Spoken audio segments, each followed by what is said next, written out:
Bom, pessoal, vamos para a parte 2, tá certo? Bons estudos. Não se esqueçam, curtam e compartilhem este vídeo. Aqui embaixo, na descrição do vídeo, vocês encontram 30 questões de reflexão e fixação deste conteúdo, um polígrafo de história geral e do Brasil, tudo para download gratuito. Inclusive um PowerPoint com um resumo de todo o segundo reinado, tá certo? Bons estudos para vocês. Beijo, tchau, tchau.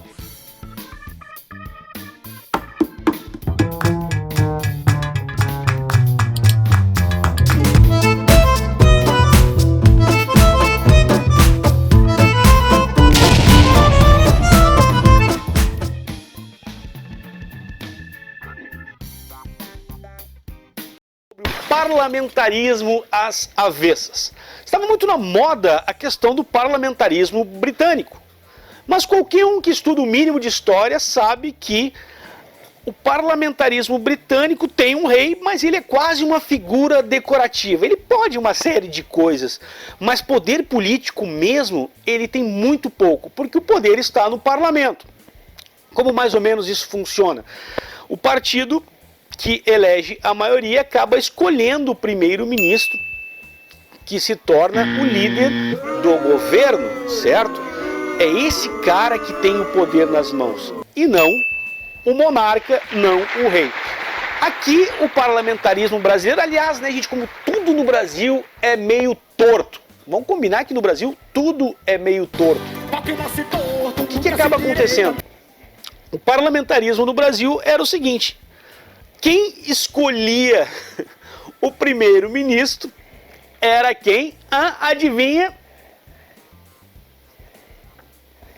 O imperador que escolhia o primeiro-ministro. O primeiro-ministro, na verdade, que se chamava presidente do Conselho de Ministros, né? Ele era, né, eleito, montava o gabinete ministerial, em seguida ele era submetido à Câmara dos Deputados para obter o voto de confiança, se ele podia ou se não podia e tal. Se aprovado, o gabinete começava a governar o país. Caso fosse rejeitado, cabia ao imperador demitir o presidente do Conselho de Ministros, o que nós conhecemos por primeiro-ministro na Inglaterra, e recomeçar tudo de novo, convocando novas eleições, etc e tal. Nessa brincadeira aí foram 36 gabinetes, para vocês só pararem e pensarem sobre isso. Adivinha? 21 conservadores e 15 liberais. Por que será que teve mais gabinetes conservadores do que liberais? Pelo simples fato de que os conservadores eram mais favoráveis às políticas centralizadoras absolutistas do Dom Pedro II. Então eles sempre davam um jeitinho para ter ao seu lado aqueles que defendiam os seus interesses. Alguma novidade isso em relação à política atual? Nesse aspecto não, né, gente? A política sempre foi de conchavos dos amigos dos amigos dos amigos. Essa é a realidade. Eu vou mostrar para vocês aqui, vou botar aqui do ladinho aqui, um quadro em que mostra para vocês como funcionava esse parlamentarismo às avessas. Como eu disse para vocês, olha só, o imperador, que era o poder moderador, ele tinha os poderes para dissolver a Câmara dos Deputados, que era o poder legislativo, ele tinha poder para nomear e demitir o primeiro-ministro, né, que era o presidente do Conselho de Ministros, que escolhia outros ministros, o contrário lá na Inglaterra, que o primeiro-ministro é escolhido entre os ministros, né? Aqui era o inverso.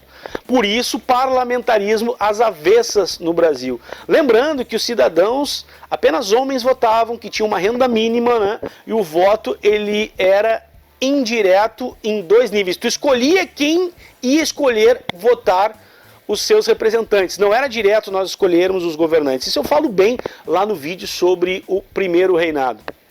Quem é que podia votar? Homens maiores de 25 anos e que tivessem uma renda X anual, certo? Estavam excluídos da vida política nacional. Menores de 25 anos, analfabetos, mulheres, assalariados em geral, soldados, índios e, obviamente, escravos. Era um período bem difícil. Depois tem gente que acha que a gente não tem que mudar muita coisa na nossa vida, na nossa história, para poder transformar o Brasil. A gente precisa olhar para a história e percebermos os erros que nós tivemos aí para mudarmos essa realidade. Mas, gente, os liberais e os conservadores, eles estavam cansados de estar brigando.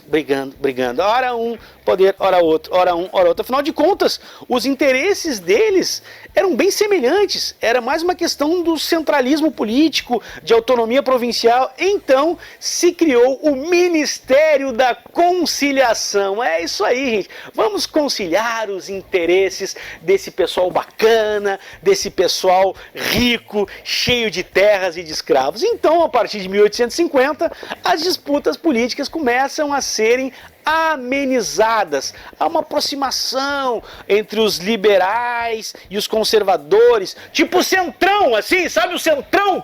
Que o cara precisa do Centrão, essa galera do Centrão aí, para fazer os conchavos políticos. É isso aí que acabou acontecendo. É mais ou menos esse contexto aí que a gente está falando. Então se cria um conselho de ministros composto por liberais e conservadores, por iniciativa do mineiro Honório Carneiro Leão, o Marquês do Paraná, gente, né? Então, com isso se evitava, né, gente, as divergências, se abrandava, né, se aparavam as arestas para que ninguém brigasse e todo mundo tivesse os seus interesses satisfeitos. Obviamente, com o povo bem longe, continuando escravista e continuando os mesmos ricos proprietários de terras e de escravos no poder. Ah, gente, é difícil isso, gente, é difícil. Mas os caras diziam, cara, a gente que é elite, somos nós que produzimos para este país, somos nós os grandes produtores. Afinal de contas, agora o motor, a partir especialmente da segunda metade do século XIX, é o café. E esses grandes barões do café, eles achavam que eles eram o motor da economia. Parece que eles iam para a roça plantar, parece que eles iam colher o café, que preparavam o café. Quem fazia tudo isso era mão de obra escrava, extremamente explorada nesse período.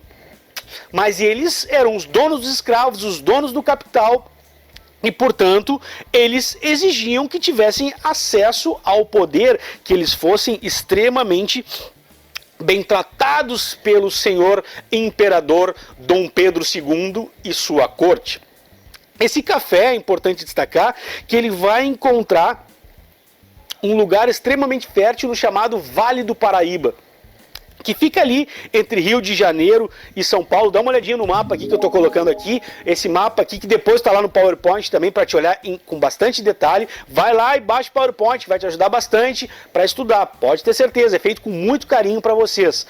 E depois ele acaba se expandindo para o oeste paulista, que vai ali ter um grande, né, florescimento. O café, podemos dizer que ele é o motor econômico do segundo reinado, gente, né? O café patrocinou o surgimento de muitas cidades, patrocinou o desenvolvimento de indústrias, patrocinou o desenvolvimento de linhas férreas, ou seja, podemos dizer que praticamente na segunda metade do século XIX, o motor econômico do Brasil era o café. Para ter uma noção, no auge da cafeicultura, mais de 60% das exportações brasileiras era o café, que era exportado para os Estados Unidos e para a Europa. Mas ainda assim, o maior consumidor de café brasileiro desse período eram os Estados Unidos da América, o tio Sam. Tudo bom? Como é que tá, Razinho? Tudo jóia? Oi! Oi, pessoal, tudo bom? Eu sou o vovô Quiquinho, como é que vocês estão? Tudo jóia? Eu sou a esposa do vô Lavinha, aquele velho mala! Como aquele velho é mala, meu Deus do céu, aquele velho é muito mala! Pois é, eu queria aproveitar esse momento para contar para vocês um pouco do que eu sei de história. Tu sabia, Razinho? Tu sabia que lá naquele período lá do crescimento do café que veio pra cá, minha bisavó, meu bisavô que vieram da Itália. Apesar ainda de 1850, o café ainda ser baseado na monocultura escravista. É verdade, gente, era monocultura, era escravista e era para exportação. O café era para exportação. Tu já falou sobre isso, né, Ani? Claro que tu já falou sobre isso, que o café era para exportação. Então, nesse momento, meus bisavós vieram para o Brasil trabalhar. Eles vieram da Itália em navio. A coisa lá estava bem difícil. E aí a gente veio para cá. Aos pouquinhos começaram a chegar um monte de imigrante. Tu conta isso para eles, hein? Afinal de contas, esse Brasil onde nós temos gente de todas as raças, de todas as etnias, a gente construiu dessa forma. Portugueses, índios, italianos, espanhóis, alemão, todo esse pessoal veio para cá nessa época. Sabia, professor Rani? Então tá, eu vou deixar o professor Rani contar mais um pouco da aula para vocês. Tchau, gente, valeu, tchau, tchau.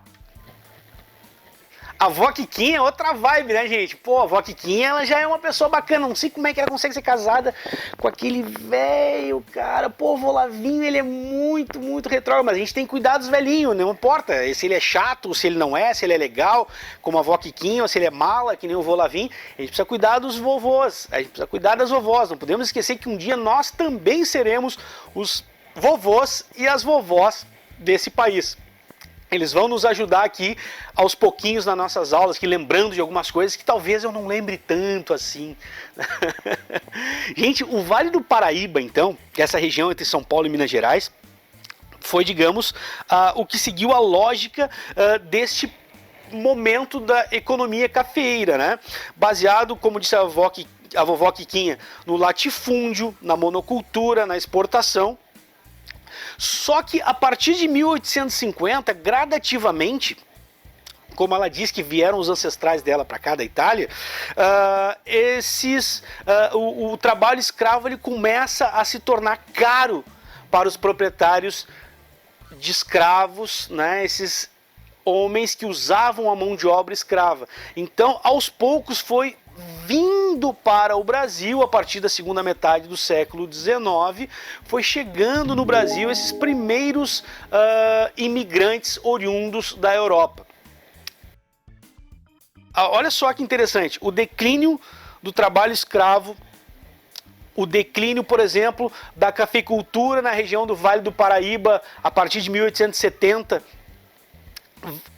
ao mesmo tempo fomentado um aumento, um incremento da questão da economia cafeeira no oeste de São Paulo, tá certo? Vai saindo do eixo do Vale do Paraíba e vai para o oeste de São Paulo. Tem um mapa aqui que mostra bem claro para vocês no PowerPoint, inclusive eu deixei bem grifado ali com um círculo para vocês verem qual é essa rota que esse café faz, essa cafeicultura vem a fazer.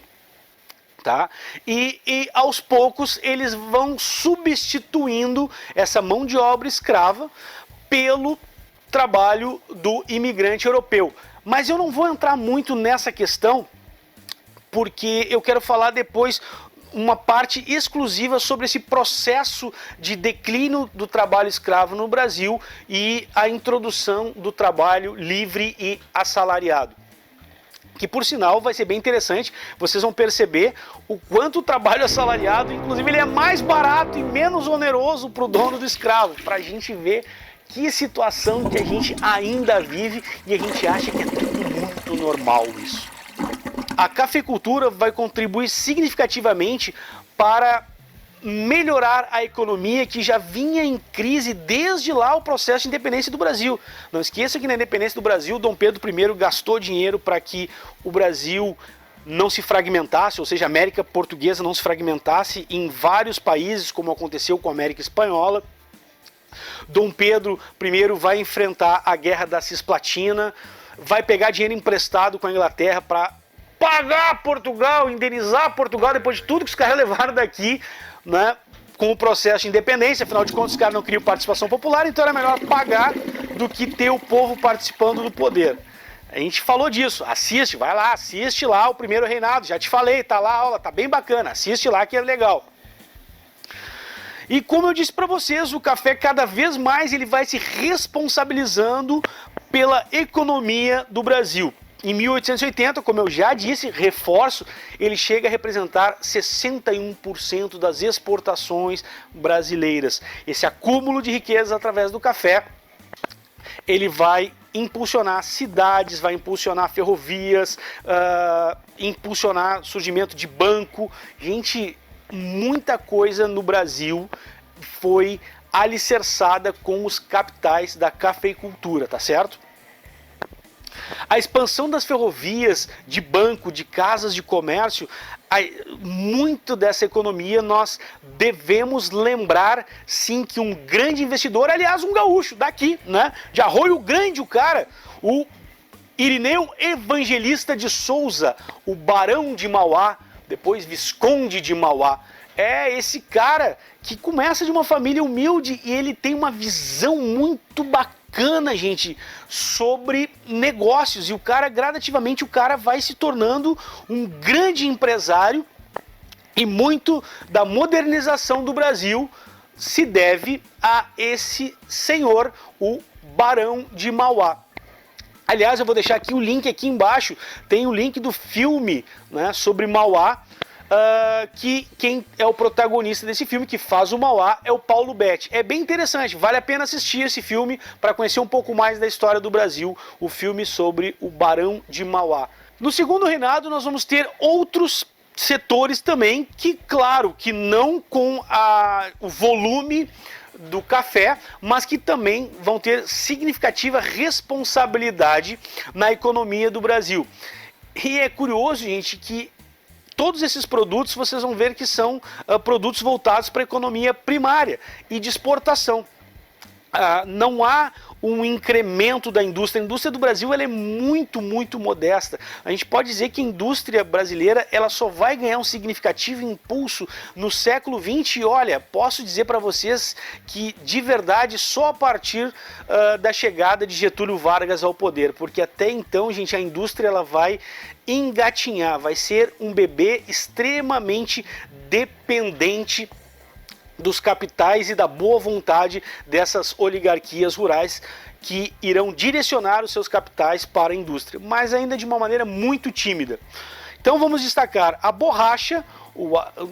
Na região da Amazônia os índios já exploravam ali a borracha e com o processo de vulcanização, de pneumáticos, o surgimento de veículos automotores, isso daí ainda vai ajudar ainda mais na exploração da borracha, certo? Do látex, que vai ser usado principalmente em veículos automotores, nascentes veículos automotores, aqueles calhambeques que a gente vê nos filmes bem antigos.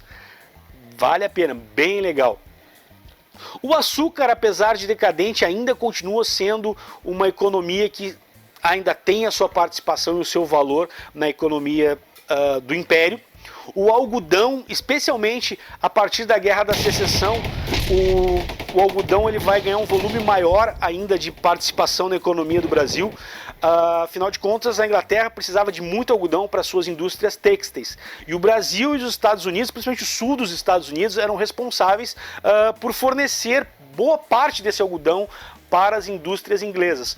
Com a Guerra da Secessão, a partir de 1860, os Estados Unidos vai se atrapalhar com isso e o Brasil vai criar um volume ainda maior de exportação para as indústrias têxteis da Inglaterra. E por último, o tabaco, que ainda era utilizado já sempre foi utilizado, mas ainda no decadente comércio de escravos na África, o tabaco era usado na forma de escambo, né? Trocado por um dos tantos produtos que se trocava por escravos, por cativos, nesse nefasto comércio de gente. Muito triste isso, mas essa é uma realidade. Trocavam pessoas por rolos de fumo. Eu vou botar uma tabela aqui para vocês, bem interessante, que ela vai mostrar o volume de exportações ao longo do Segundo Reinado. Vocês vão perceber a responsabilidade de cada um desses produtos na balança comercial brasileira durante o Segundo Reinado. É bem interessante essa tabela que eu vou colocar aqui. Aqui, já está aqui, atenção. Plim, tá ali a tabela. Valeu.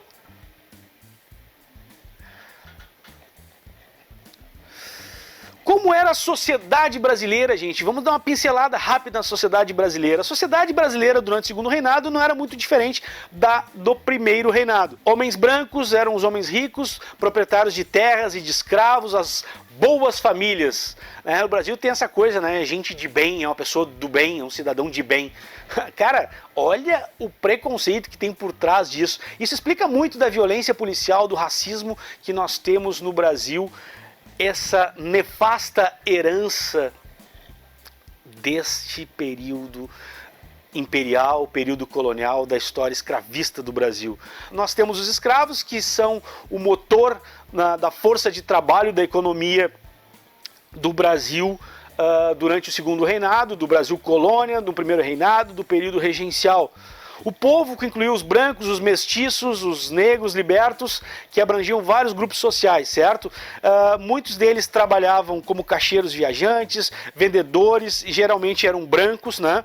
Enquanto que as camadas médias urbanas, compostas por médicos, advogados, carpinteiros, dentistas, escultores, formavam esse grupo aí que eram chamadas camadas médias urbanas. E aqueles negros que porventura conseguiam a sua alforria faziam um serviço que ninguém queria fazer, e muitas vezes eles eram enxotados. Daí começa a surgir inclusive as favelas que nós conhecemos, eles começam a subir os morros. Esta é um pouco da nefasta história da sociedade brasileira no segundo reinado. Nós não podemos deixar de falar da tarifa Alves Branco, que mirou numa... Nós não podemos deixar de falar na tarifa Alves Branco, que mirou num alvo e acertou outro alvo. O ministro Manuel Alves Branco, na tentativa de salvar a economia deste país, que estava realmente em frangalhos desde o processo de independência, como nós já falamos, ele resolve editar uma tarifa que ele taxava em 60% os produtos importados que tinham similares no Brasil. E aqueles que não tinham similares no Brasil, taxava em 30%. Para ter uma ideia, antes disso, a taxação ficava em torno de 15%. A Inglaterra tinha uma série de privilégios, desde lá o período joanino.